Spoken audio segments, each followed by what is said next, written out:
Music by Sandeep साजन।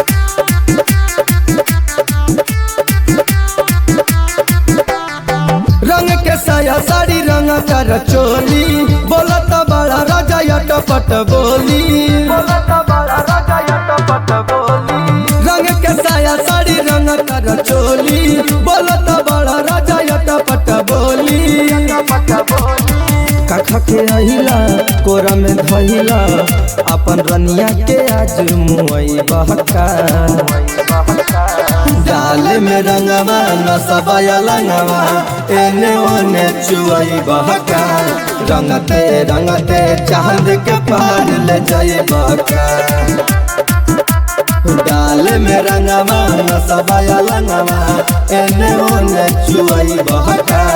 रंगते चांद के पार ले जाए बहका।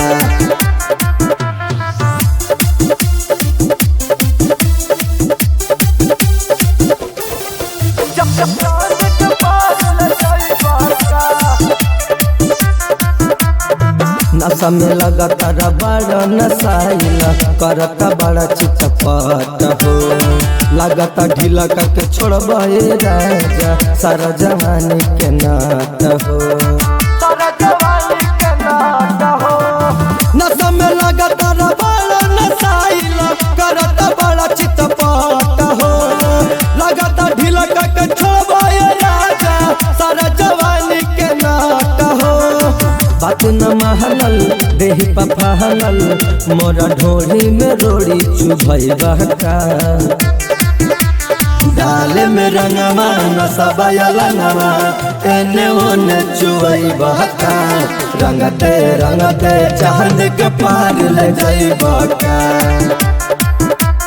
डाल में रंगवा नसबाया लंगवा एने ओने चुई बहका रंगते चांद के पार ले जाई बहका।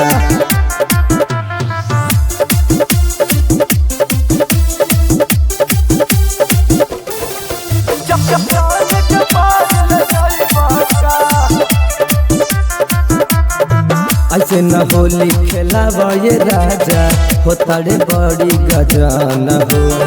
का जाने काथी के हवन रे नरा भरेला न कब मान हो ऐसे न होली खेलावा ये राजा होता रे बड़ी गजान हो का जाने काथी के हवन रे नरा भरेला न कब मान हो धर्मेंद्र डाली के अंदर यादों में थुन से बात जनई बहका डाल में रंगवा नसबाया लंगवा एने ओने चुई बहका रंगते चांद के पार ले जाए बहका डाल में रंगवा नसबाया लंगवा एने ओने चुई बहका रंगते चांद के पार ले जाए बहका।